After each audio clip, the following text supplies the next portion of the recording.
What's up, guys? Ariel Patrice here. Welcome back to my channel. If you're new, hello, welcome. And if you're returning, thank you for staying. So today's video is going to be about writing dissertation. Either y'all are in the same boat as me and you're in just starting dissertation. Some of y'all probably have been in it and in the middle of it. Some of you may be near the end and about to propose your dissertation. And so I wanted to talk about writing dissertation and the different steps that I'm going to be following. And so I'm going to pull up basically what is needed of me and kind of what my dissertation paper is going to look like and what I've done so far. And so my chair has it broken down into sections, and so it looks like there are 5 chapters, and my chair has it as these are the different things I need to do for my dissertation. The first one, writing the introduction.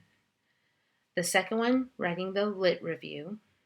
The third chapter, I'm sorry, when I say one, so first chapter is introduction, second chapter is literature review, third chapter is the methods section, fourth chapter is collecting and analyzing data, and the fifth chapter is summarizing and discussing the results of the study. And then they have number 6 being developing an IRB protocol, and number 7 being developing a PowerPoint presentation for the proposal defense or the dissertation defense. And so let me talk a little bit about my chapters. And so I have written chapters 1 and 2, and I did that last semester and over the break so that I can do my qualification exam, which is something that I have to do before I can officially hone in on dissertation. But it just happens to be a part of what will be my dissertation.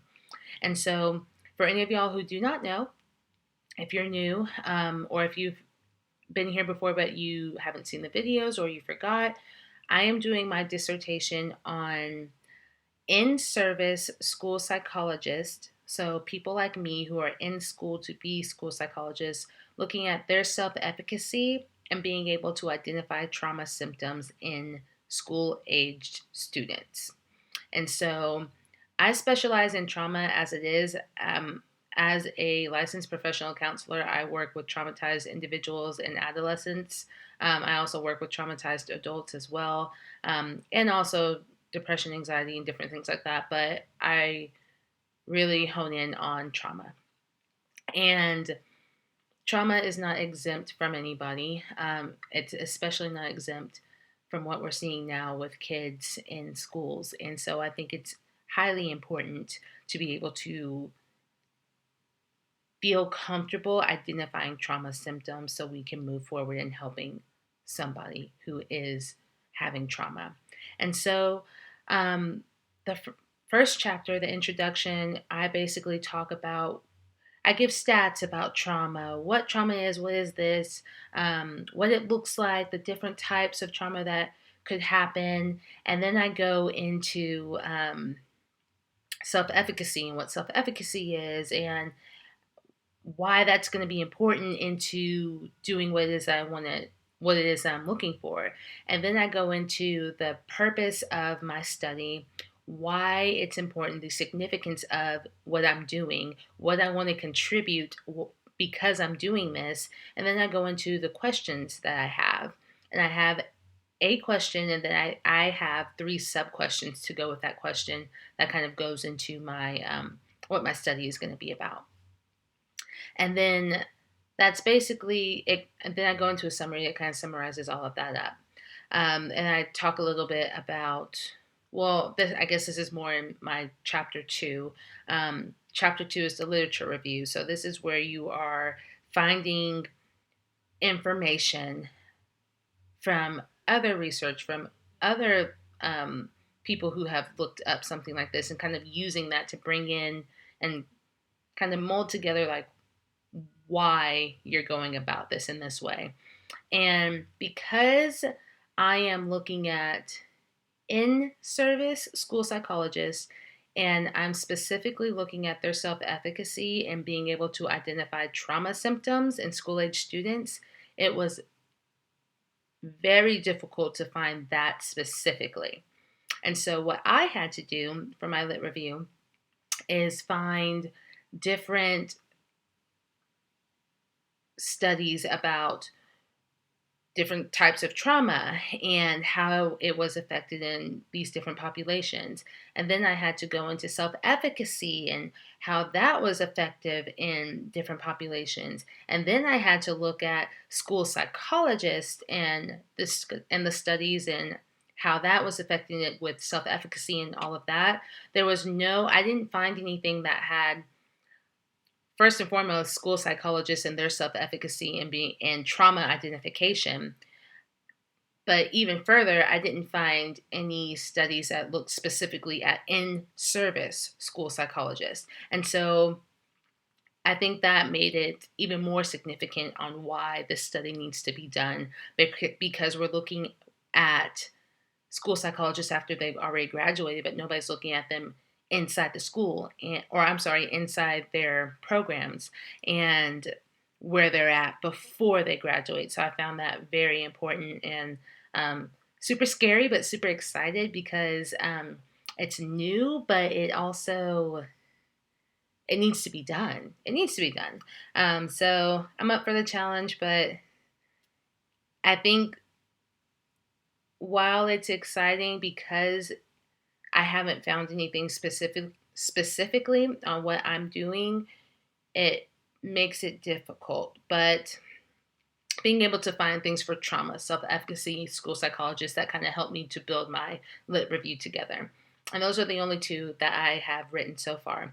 My chapter 3, the method section, I think that's where I go into me building my own measure, which my chair is going to help me with because I obviously I've never done that before. I don't know how to go about it specifically, and so I'm sure that they will guide me in the right direction. I will probably start.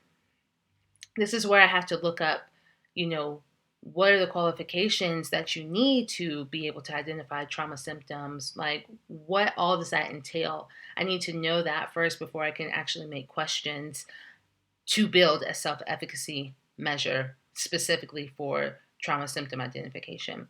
And so that's what chapter 3 is going to be about. Obviously, chapter 4 kind of speaks for itself, collecting and analyzing data. That's when I would probably do like a pilot study and give it out to a couple people, the measure that I build, and kind of see how it looks and how it feels, so I can kind of see where the pros and the cons, what I need to adjust and modify to make it better before I give it out to in-service school psychologists. And my goal is to try to get this out to in-service school psychologists across the board in the United States. Whoever our professors can send it out to and send it to their students and stuff, I feel like that would be the best way to kind of gauge that. But I don't know. Again, we'll see what happens. I don't know the future, but that's the thought I have in my mind. And then 5, excuse me. And then 5 is just summarizing the discussion and results of the study, which I will talk about what those results look like and what they mean, and does that mean significant? Does it not mean, like, does it answer the questions that I had for the actual study of my dissertation? Obviously, I'll have to develop an IRB protocol, and so I'll have to write up different things and get it sent to IRB so I can get approval to actually be able to give out my study. I cannot do that since it does require people. I cannot do that until I have IRB approval. And so I'll probably try to work on that either this semester or first thing in the summer. It just depends on what my dissertation chair says about it. And then once somewhere in that process, I will also have a dissertation proposal. And I'm not entirely sure when that happens. So for y'all who are in dissertation or near the end of it, or who have already had it, like, can you inform me of when that happens? Because I'm not entirely sure. When do you do your dissertation proposal? After what chapter do you do that? And it could be different for everybody. I don't know. And so if y'all know that, please let me know. I have no clue. And I know for us, when we actually defend dissertation, that has to happen 2 months before we graduate. And so I'm planning on trying my best to graduate by December of 2021. And so that means I would have to have I would have had to have defended my dissertation by October. Um, so that's about 10 months away, 9 months now, since it's basically the end of January. And we'll see how that goes. We'll see what happens.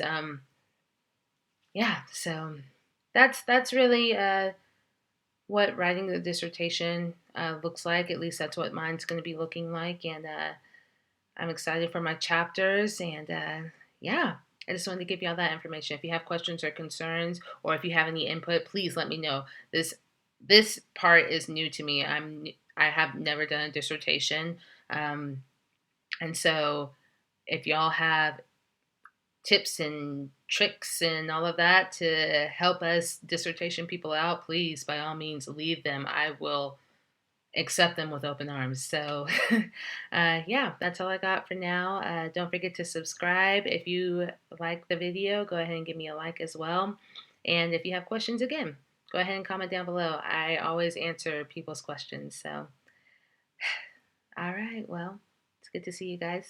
Until next time, bye.